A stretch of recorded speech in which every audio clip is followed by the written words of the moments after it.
Halo, assalamualaikum. Jumpa lagi dengan saya, Nuraini. Pada kesempatan ini kita akan membahas tentang konsep dasar K3.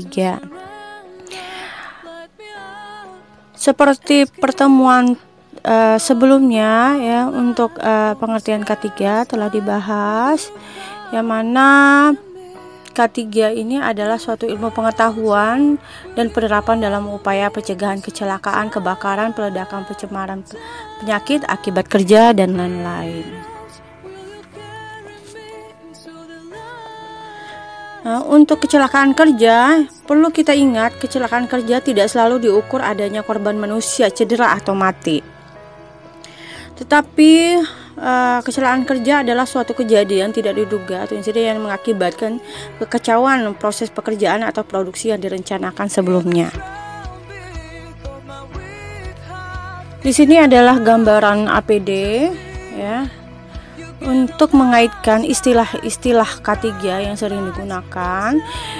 Hipercare atau singkatan dari higiene perusahaan dan kesehatan kerja, atau bisa kita sebut K3 dalam istilah asing dikenal dengan Occupation Safety and Health.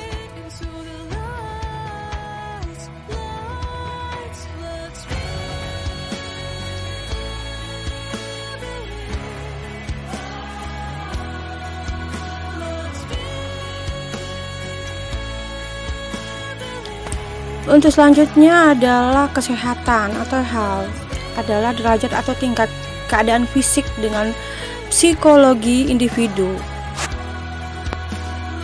Sini ada faktor-faktor yang mempengaruhi kesehatan tenaga kerja. Ada 3 faktor. Pertama, beban kerja ya. Beban kerja yang terlalu berat ya, fisik yang lemah ya, akan mempengaruhi kesehatan kerja, dan mental pekerja pun juga akan terganggu. Begitu juga dengan lingkungan kerja ya. Lingkungan kerja ini ya, jika tidak kondusif juga akan mempengaruhi fisik dari pekerja. Lingkungan kerja bagian kimia, biologi, ergonomik ya, psikologi juga sangat mempengaruhi kesehatan tenaga kerja. Yang ketiga adalah kapasitas kerja.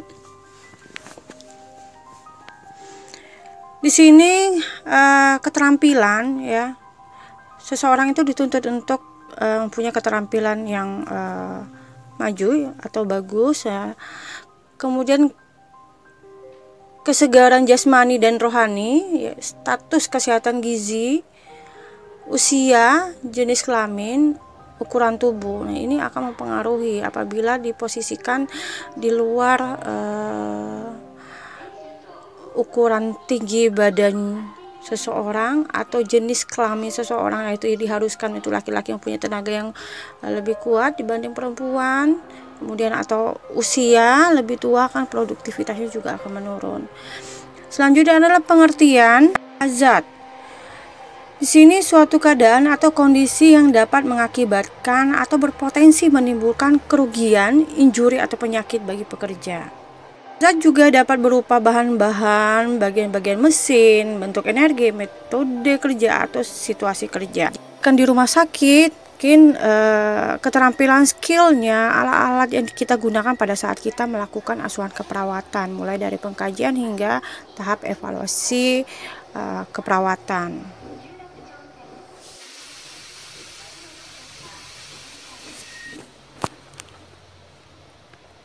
Untuk selanjutnya adalah risk atau resiko.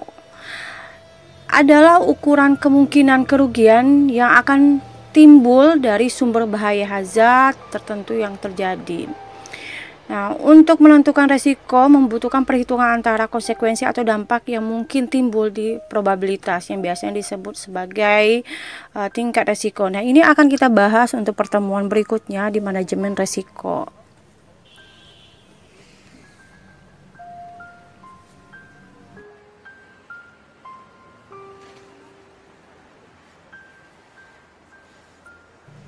Oke, kita lihat gambaran. Sini ada gambaran resiko Untuk menjadi seorang perawat itu tidak mudah, ya.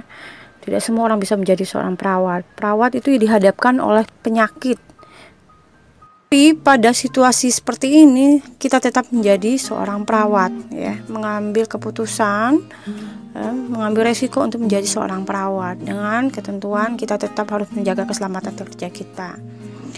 Nah, di sini juga ada hazard ketiga, ya, ada beberapa hazard. Pertama, hazard lingkungan kerja, hazard perilaku, hazard ergonomi, hazard pengorganisasian pekerjaan, hazard budaya kerja.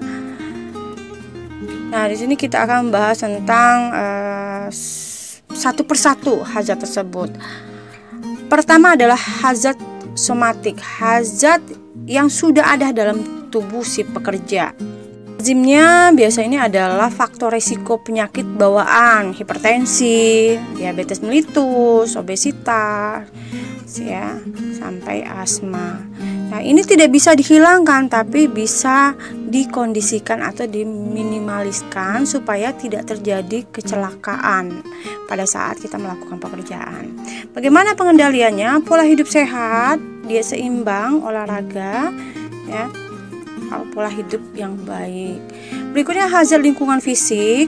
Pertama, radiasi non-pigeon, itu bisa ultraviolet, inframerah, microwave, ya. Efek kesehatan biasanya gangguan pada mata,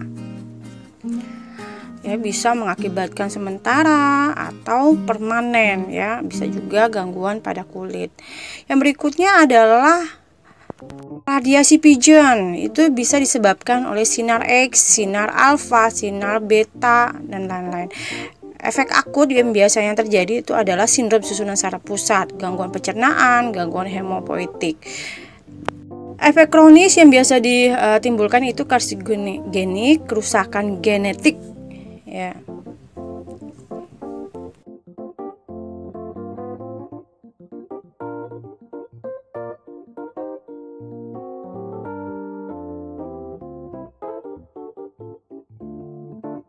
Untuk selanjutnya adalah bagaimana pengendalian untuk radiasi non-pigeon dan pigeon. Pertama, tempatkan sumber radiasi secara benar.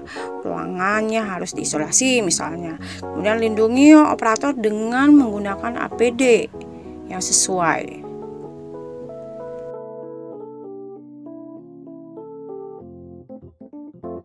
Selanjutnya di sini juga ada hazard lingkungan fisik, ya, masih bersambung, ya. Pertama, bising.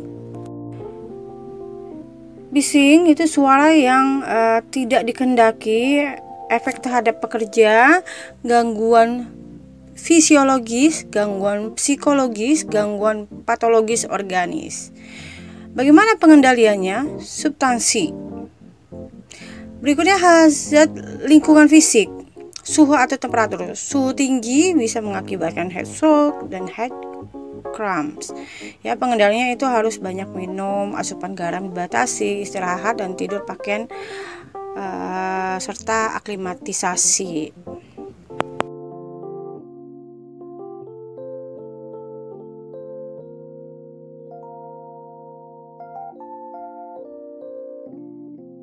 Yang berikutnya adalah pencahayaan, mengakibatkan kelelahan pada mata jika cahaya yang terlalu terang atau terlalu gelap, ya. Iritasi mata berair, mata merah, sakit kepala, viskositas menurun.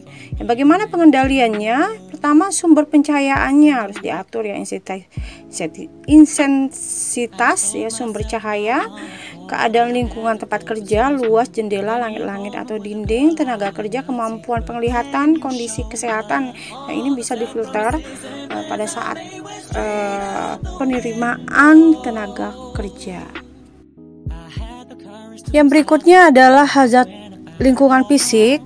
Di sini ada frostbite akibat suhu sangat rendah di bawah titik beku atau chilly brain akibat bekerja di tempat cukup dingin untuk waktu yang lama, bisa mengakibatkan telapak kaki atau tangannya itu kaku, ya. Transfoot, ya, akibat rendam air dingin cukup lama.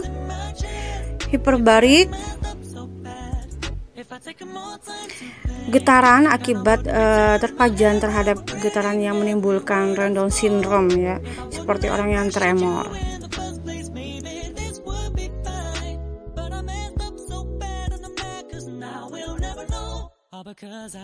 Dan berikutnya hazard lingkungan kimia inorganik, misalnya lead, arsenik, silia. Organik misalnya solvent ya, popos dan gases. Efek kesehatannya bisa abses, silika ya, bisinosis ya. Ini tergantung apa yang dihadapkan pada saat si pekerja melakukan pekerjaannya ya.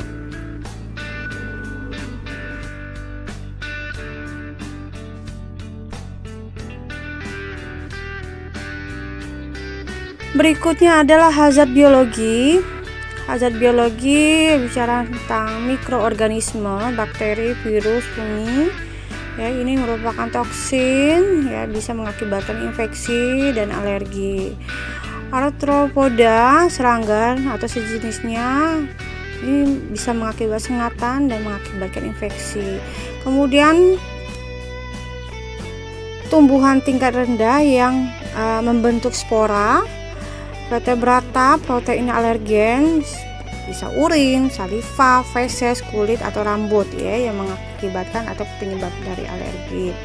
Invertebrata selain arthropoda itu bisa cacing ya, protozoa. Selanjutnya adalah hazard perilaku atau behavior. Nah, ini yang tidak bisa sampai sekarang tidak bisa dirubah ya. Merokok. Rokok bisa mempengaruhi kondisi kesehatan ya, para pekerja. Pola makan, minum minuman beralkohol, workaholic yang gila kerja sehingga tidak ingat dengan kesehatannya, efek kesehatan, penyakit jantung koroner, DM, stroke dan stres ya. Ini bisa mengakibatkan gangguan pada pekerja. Pengendaliannya bagaimana? Ya, pola hidup yang sehat. Baiklah, pada akhirnya kita ditemukan dengan pertanyaan-pertanyaan. Ini ada beberapa kuis, silakan kita coba menjawabnya ya. Semoga apa yang saya sampaikan bermanfaat ya, berguna bagi kita dan yang lainnya. Baiklah, terima kasih atas perhatiannya. Lebih dan kurangnya saya mohon maaf. Jangan lupa like, subscribe, and share. Saya akhiri. Wassalamualaikum warahmatullahi wabarakatuh.